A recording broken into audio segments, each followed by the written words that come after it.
2021 boleh dianggap tahun paling mencabar bukan sahaja buat negara, malah dunia. Malaysia, hatta banyak negara berdepan dengan dugaan dan ujian, namun banyak juga berita gembira yang menyinggah. Ia juga boleh dianggap tahun yang penuh dengan emosi dan kebimbangan dikala pandemik COVID-19 membunuh jutaan nyawa di dunia masih belum reda. Oleh itu, mari kita lihat sorotan suka dan duka sepanjang 2021.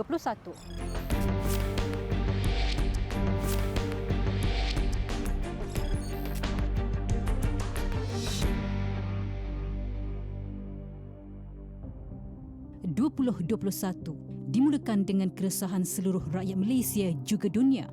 Pembuka tahun yang penuh dengan debaran. Apa kesudahan bagi wabak maut yang melanda global termasuk Malaysia yang sudah berlanjutan sejak 2020.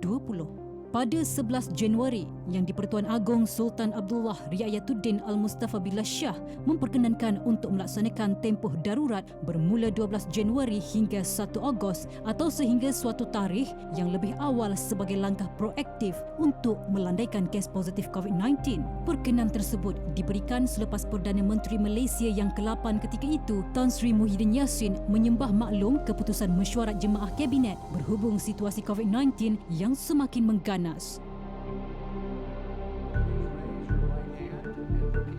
Januari juga menyaksikan Amerika Syarikat mendapat presiden baru menggantikan Donald Trump. Joe Biden menjadi presiden Amerika Syarikat yang ke-46 selepas menewaskan Trump dengan 306 undi elektoral dan lebih 77 juta undi. Selepas setahun bergelut wabak maut, Februari boleh diibaratkan seperti bulan yang memberi sinar buat Malaysia apabila menerima vaksin. Pada 21 Februari, Malaysia menerima kumpulan pertama bekalan vaksin COVID-19 jenis Pfizer-BioNTech yang melibatkan 312,390 dos. Ketibaan vaksin itu dianggap detik bersejarah bagi negara yang amat menantikan bahan yang dapat menguatkan sistem imunisasi manusia dalam melawan virus pembunuh COVID-19.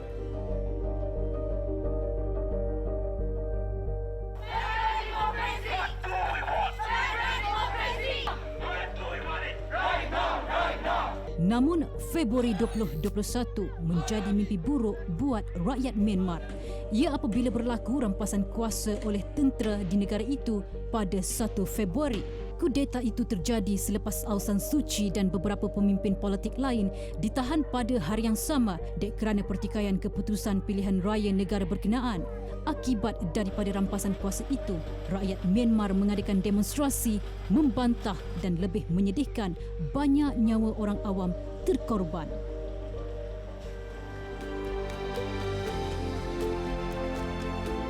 Penghujung April 2021, dalam sejarah, Kementerian Pendidikan memutuskan untuk memansuhkan ujian pencapaian sekolah rendah UPSR sepenuhnya mulai tahun ini. Bagi murid sekolah rendah, bagaimanakah? Tentu ada yang tanya, bila tidak ada UPSR ini, bagaimanakah pentaksiran akan dilaksanakan? Kita akan perkasakan pentaksiran berasaskan sekolah PBD mulai tahun 2021. Manakala pentaksiran tingkatan 3 PT3 2021 dibatalkan.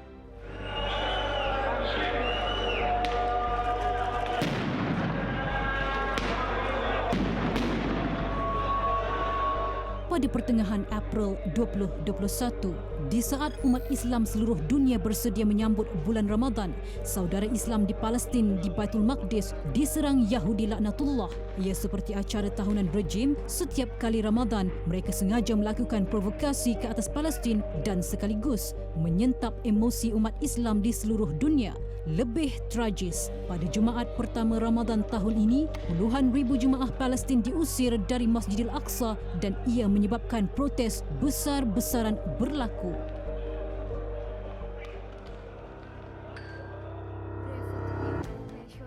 Selain krisis Palestin-Israel, dunia turut berduka cita dengan tragedi kapal selam KRI Nanggala 402 yang membawa 53 anak kapal tenggelam di perairan Bali. Setelah hampir 4 hari dilaporkan hilang, Panglima Tentera Indonesia Hadi Jahyanto mengesahkan kesemua kru tersebut telah terkorban. telah dikonfirmasi sebagai bagian dari KRI Nanggala 402. Ia susulan kapal seberat 1,300 tan jenis 209 diesel elektrik itu ditemui terbelah 3 bahagian pada kedalaman 838 meter di perairan Bali.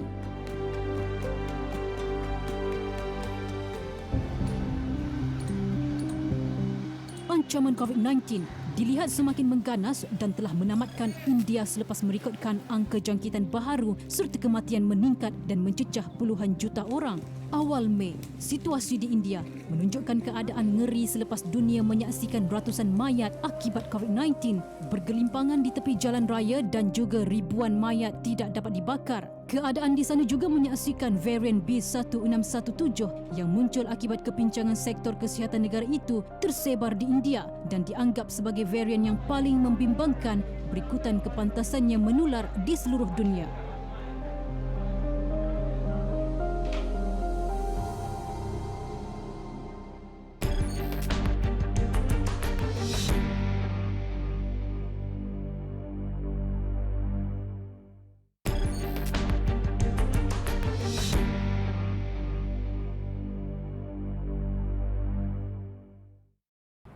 Separuh tahun menyaksikan banyak tragedi yang berlaku, sama ada di dalam negara maupun di luar negara. Ia memberi kesan kepada mangsa yang sedikit sebanyak merobek emosi mereka yang terlibat. Kita imbas pula apa yang berlaku pada suku kedua 2021. Adakah kegelapan terus melanda dunia atau ada sinar di penghujungnya?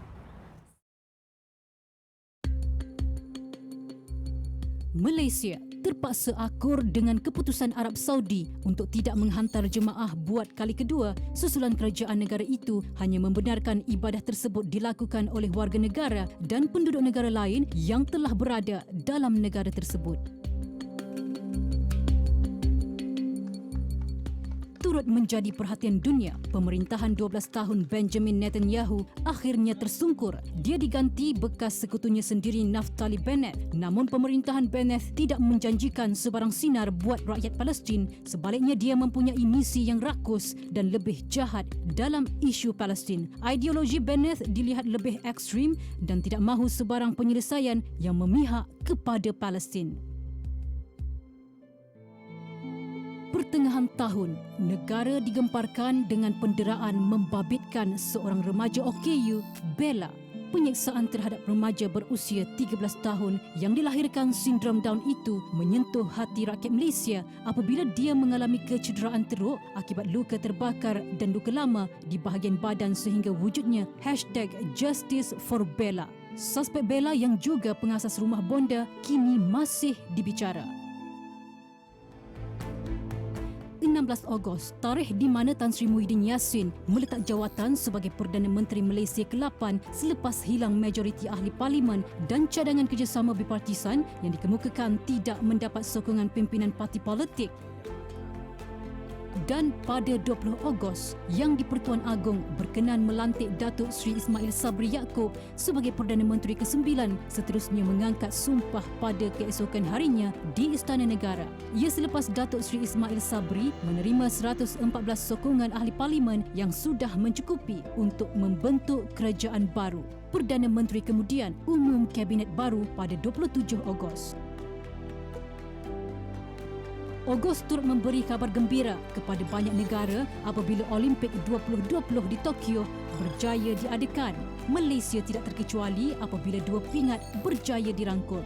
Jaguh berbasikal negara Datuk Azizul Hasmi Awang meraih pingat perak, manakala Aaron Chia dan Soh Wui Yik meraih pingat gangsa dalam beregu lelaki badminton.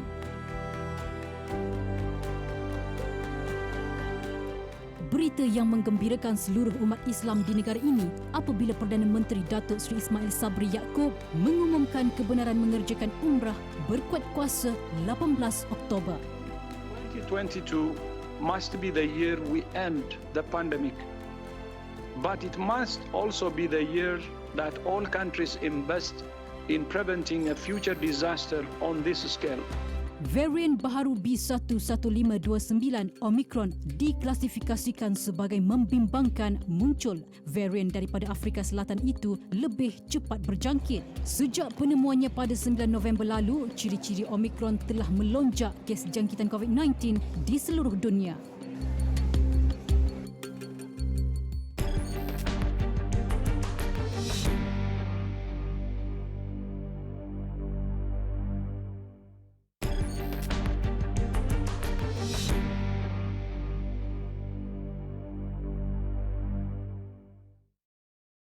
Kembali dalam imbasan 2021. Penghujung tahun ini pelbagai tragedi, kemalangan ngeri serta bencana berlaku sepanjang Disember ini. Syarat dengan emosi dan menyayat hati menyentuh seluruh jiwa rakyat Malaysia. 18 Disember, rakyat Malaysia dikejutkan dengan insiden menyayat hati apabila 10 individu maut membabitkan 9 ahli keluarga dan seorang lagi mekanik. Kemalangan melibatkan 2 protonwira, sebuah Prodo Azia dan sebuah trailer di kawasan rehat dan rawat USJ Lebuh Raya Elite menghala Shah Alam. Lebih menyedihkan, seorang ibu dan 8 anaknya yang menaiki wira terperosok di bawah trailer yang merempuh kenderaan mereka dari arah belakang.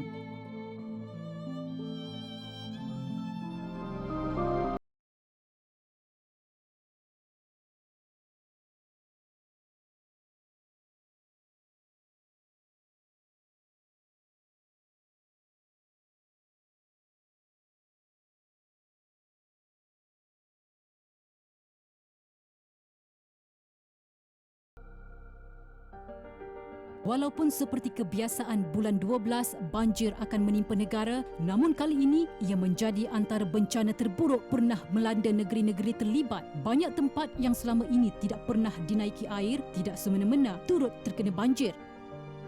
8 negeri terjejas termasuk Kelantan, Terengganu, Pahang dan Selangor yang paling teruk terkesan dengan jumlah mangsa banjir terus meningkat sehingga melebihi 50,000 mangsa. Selain kerugian besar yang ditanggung mangsa, ada perkara yang lebih menyedihkan apabila hampir 40 nyawa dilaporkan terkorban akibat bah besar itu setakat ini. Allahumma hawalaina wa la alaina. اللهم على الآكام والضراب وبطون الأودية ومنابت الشجر اللهم حوالينا ولا علينا اللهم على الآكام والضراب وبطون الأودية ومنابت الشجر. Baik, itu antara peristiwa-peristiwa besar yang tercatat sepanjang tahun ini. Segala lensa tempatan dan juga antarabangsa merangkumi jenayah, bencana, tragedi serta isu nasional negara masing-masing mewarnai tahun 2021. Sekian imbasan 2021. Kita jumpa pula kalender 2022.